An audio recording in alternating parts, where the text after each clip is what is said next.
హిందూ మతానికి సూత్రాలుగా భావించబడుతున్న మనుస్మృతిని, హిందూ మతానికి గుండెకాయగా భావిస్తున్న మనుస్మృతిని తగలబెట్టాడు అంబేద్కర్. అటువంటి అంబేద్కర్ అంటే హిందూ మతోన్మాదులకు వ్యతిరేకత ఉంటుంది, కోపము కసి ఉంటుంది. రిజర్వేషన్ పేరుతో ఇంకొంతమందికి కూడా ఈ కోపము కసి ఉంటుంది. అలా ఆయనను ఈ దేశ చరిత్ర నుంచి మలిపేయడానికి చాలా ప్రయత్నాలు జరుగుతూనే ఉన్నాయి. అంబేద్కర్ని ఈ దేశ చరిత్రలో లేకుండా చేయాలని ఒక కుట్ర సాగుతున్నది. రిపబ్లిక్ డే రోజు ఆయన వల్లనే వచ్చిన రిపబ్లిక్ డే రోజు కూడా ఆయన గురించి మాట్లాడకుండా ఆయనను భారతదేశ చెరిపేసి భారత ప్రజల గుండెల్లోంచి కూడా తీసేయాలనే కుట్రలు చేస్తున్నది చాలా ఏళ్లుగా.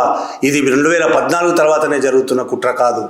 స్వతంత్రం వచ్చిన నాటి నుంచి, స్వతంత్రానికి ముందు కూడా అంబేద్కర్ని ఈ దేశ రాజకీయాల్లో లేకుండా చేయడానికి అప్పటి కాంగ్రెస్ ప్రభుత్వం ప్రయత్నం చేసింది, కాంగ్రెస్ పార్టీ ప్రయత్నం చేసింది. ఇప్పుడు 2014 తర్వాత మరింత దూకుడుగా, మరింత ప్రజలకు అర్థం కాకుండా ఉండే రీతిలో హిందూ బ్రాహ్మణిస్ట్ భావజాలంతో నడుస్తున్న ఆర్ఎస్ఎస్ బీజేపీలు ఆ ప్రయత్నమే చేస్తున్నాయి. అంబేద్కర్ గురించి మాట్లాడుతూనే, ఒకవైపు అంబేద్కర్ చెడ్డవాడని చెప్పకుండానే మంచివాడని చెప్తూనే,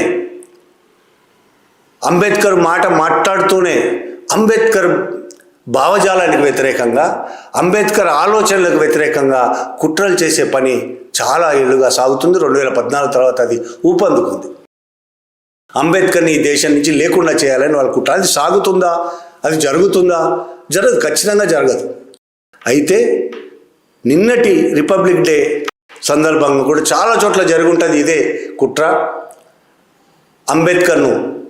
అంబేద్కర్ గురించి మాట్లాడకుండా అనేక మంది మంత్రులు మాట్లాడుంటారు, నాయకులు మాట్లాడుంటారు, మనకు తెలియదు పూర్తి వివరాలు. ఒకే ఒకటి దేశమంతా చర్చనీయాంశంగా అయింది మాత్రం ఒక సంఘటన. మహారాష్ట్రలో నాసిక్లో జరిగిన పెరేడ్కి సంబంధించిన సంఘటన చాలా చర్చనీయాంశమైంది. ఎందుకు అయిందంటే అక్కడ మంత్రి అంబేద్కర్ మాట మాట్లాడకుండా, అంబేద్కర్ పేరు తీయకుండా ఇచ్చిన ఉపన్యాసం వల్ల మాత్రమే కాదు, దాన్ని ఎదిరించిన ఒక మహిళా పోలీస్, అక్కడికక్కడే దాన్ని ఎదిరించిన, ఆ దుర్మార్గాన్ని ఎదిరించిన ఒక మహిళా పోలీసు వల్ల ఇది పెద్ద ఎత్తున చర్చనీయాంశంగా అయింది.